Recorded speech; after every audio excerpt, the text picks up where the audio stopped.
Bonjour et bienvenue dans le journal de l'Afrique à la une. Ce mercredi, nous reviendrons bien sûr sur la démission du chef de la mission de l'ONU en Centrafrique.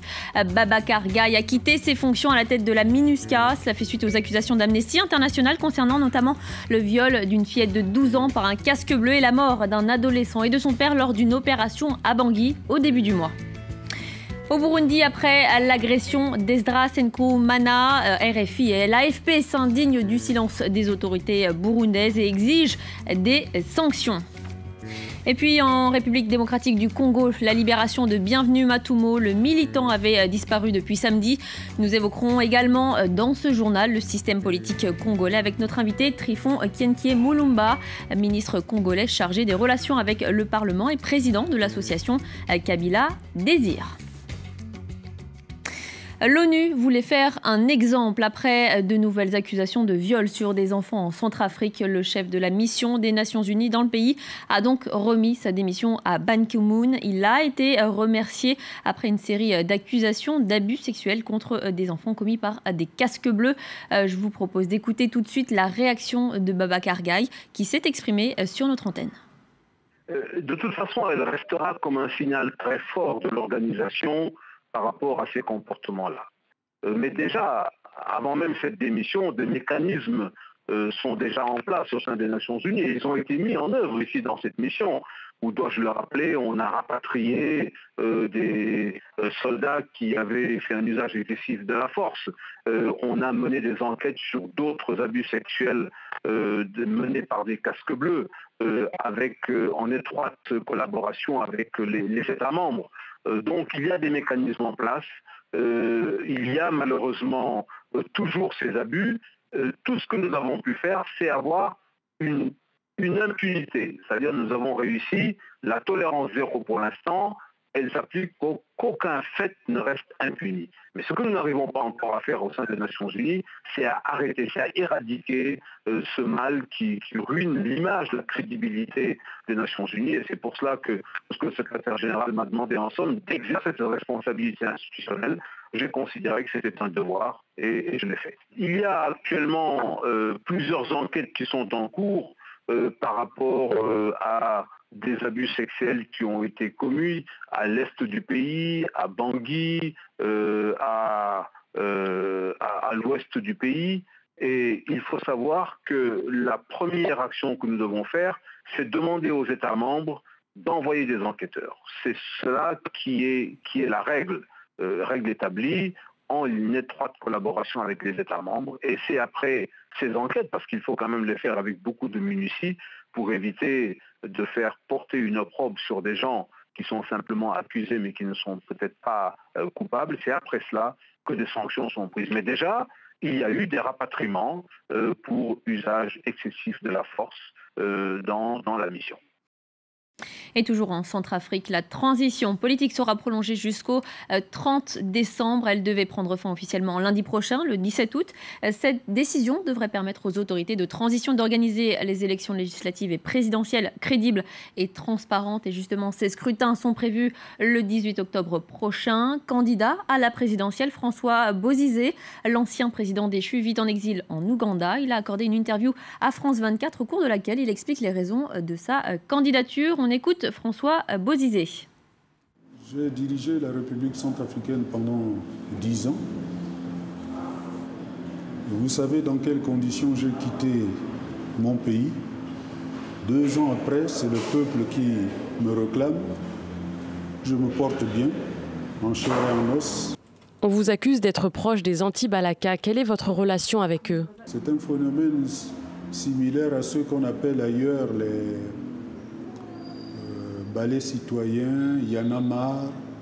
Disons, c'est une émanation des exactions de la Séléka sur la population en Centrafrique.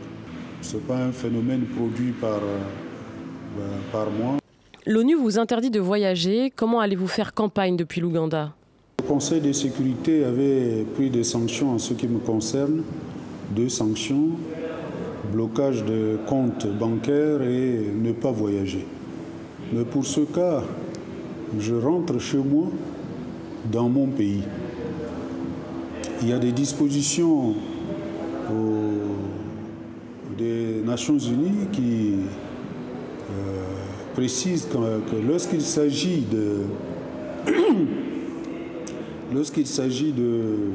de contribuer à la paix, des dérogations peuvent être prises pour répondre à ce que nous souhaitons. Le 2 août dernier, le correspondant de RFI au Burundi, Esdras Nkoumana, a été arrêté et passé à tabac par les services de renseignement burundais. Il couvrait l'assassinat d'un général proche du président Nkurunziza. RFI et l'agence France Presse, ses principaux employeurs, s'indignent du silence des autorités suite à cette agression et demandent qu'elles condamnent et sanctionnent les auteurs de ces violences contre notre confrère. Écoutez Bruno Darou, adjoint à la direction de RFI, au micro de Julien Sauvager. Ni la direction de RFI, ni celle de l'AFP n'ont reçu de nouvelles des autorités burundaises depuis l'envoi d'une lettre conjointe. Nous n'avons pas eu de réponse, sinon un SMS en forme d'accusé de réception de la part d'un membre de la présidence burundaise. C'est une réponse qui ne peut pas nous satisfaire à l'évidence, et c'est pourquoi nous demandons aux autorités burundaises de condamner énergiquement les auteurs de ces exactions et de faire en sorte que de tels actes ne puissent plus être répétés contre des journalistes au Burundi, ce qui n'est pas le cas actuellement, nous le savons. Direction la RDC à présent. Le militant Bienvenu Matumo a été libéré. Il était détenu par l'Agence nationale de renseignement.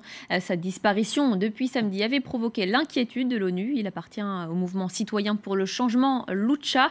L'activiste dit avoir été interrogé sur ses liens avec Fred Boma, un autre militant de Lucha arrêté le 15 mars avec une trentaine de personnes. On écoute Bienvenu Matumo au micro de Mehdi Medeb. Je n'ai pas subi de torture, moins encore de menaces. Mais je reconnais quand même que j'étais accueilli à la manière des prisonniers, c'est-à-dire les détenus qui sont présents dans la cellule. Oui, c'est moins important de me maintenir 2 heures debout. Pour eux, c'est leur façon de m'accueillir. J'ai compris que c'était les agents de l'ANR.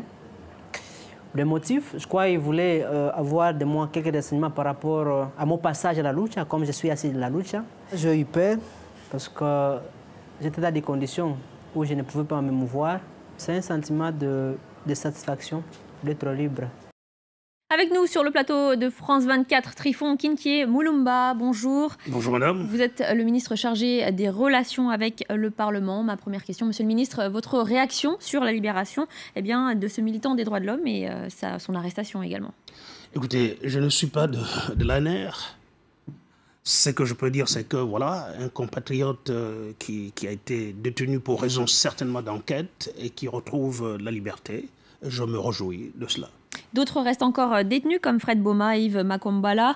La Commission européenne, l'Union européenne demande sa libération. Quelle est votre réaction?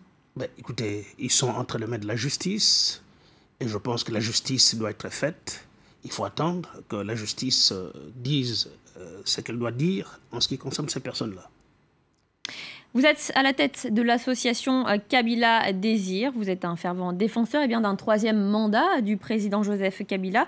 Vous êtes notamment contre la limitation du nombre de mandats. Pour quelles raisons défendez-vous un nouveau mandat du président? L'élection présidentielle, il faut le préciser, est prévue pour novembre 2016. Sur la limitation des mandats, nous sommes contre, en effet.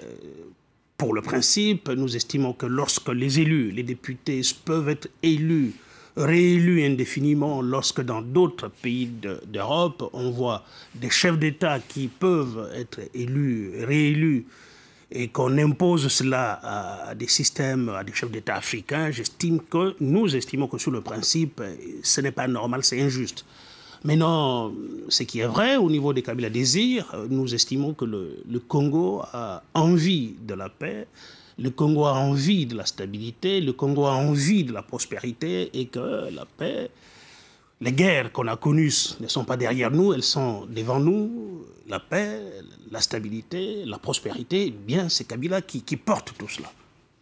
Mais justement, il y a eu des violences en janvier 2015, notamment sur une éventuelle modification de la loi électorale. Ça a suscité des violences, il y a eu plusieurs dizaines de morts. Est-ce que ce n'est pas ce qui va provoquer une instabilité que de vouloir changer la Constitution? Écoutez, ce que nous disons, c'est qu'il faut dialoguer. nous nous battons pour le dialogue. Et le président de la République a appelé au dialogue. Nous pensons que ce dialogue va finalement se tenir.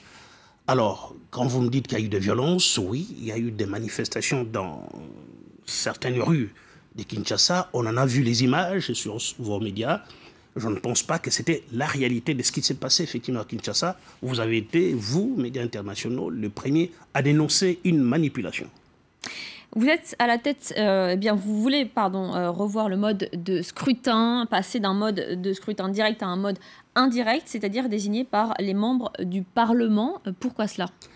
Encore sur le principe, madame, nous estimons qu'un pays immense comme le Congo, qui n'a pas d'infrastructure, eh bien, il y aura toujours de la contestation chaque fois qu'il y a élection. Alors nous estimons que rassembler un groupe plutôt réduit de 600, comment dirais-je, grands électeurs, comme ça se passe dans certains pays, aux États-Unis, en Afrique du Sud, eh bien, on peut contrôler effectivement et savoir qui a été élu. En même temps, on fait l'économie des moyens, donc on fait d'une part l'économie de la contestation et on fait l'économie des moyens.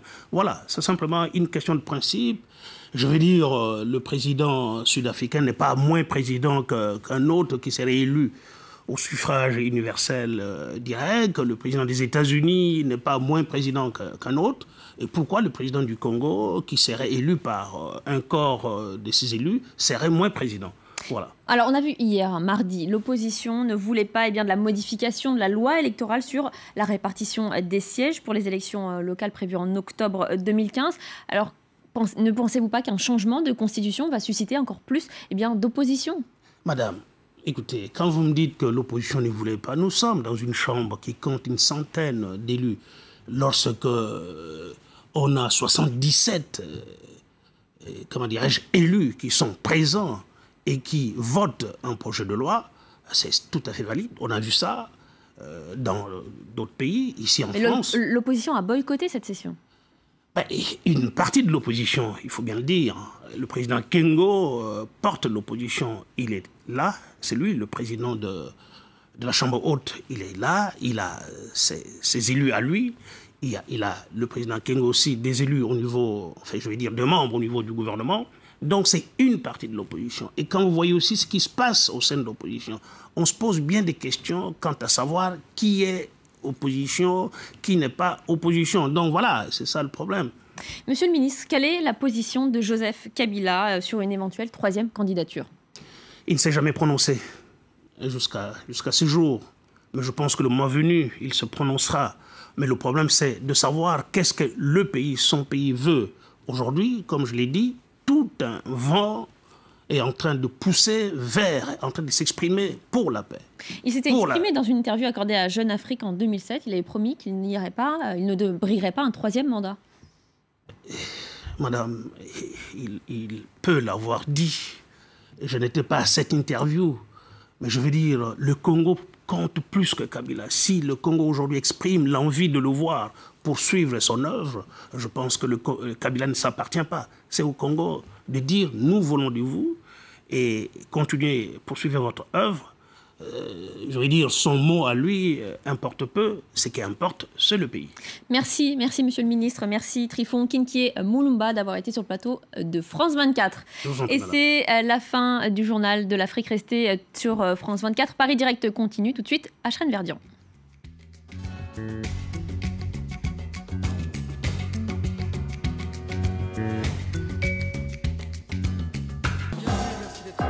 Reporter. Pendant 13 ans, ils ont œuvré, souvent en première ligne, aux côtés des militaires français. Depuis le départ des soldats fin 2012, que sont devenus les interprètes afghans qui ont servi la France. Peu ont réussi à trouver asile dans l'Hexagone. Sur 258 demandes de visa, seules 73 ont été acceptées. Les autres, ils se cachent, se terrent, menacés de mort par les talibans pour avoir collaboré avec l'ennemi. Sous la pression de plusieurs avocats, les autorités françaises ont accepté de réexaminer leur dossier. Le dernier espoir pour ces hommes qui rêvent encore de la France. Reporter, à voir sur France 24 et sur France24.com.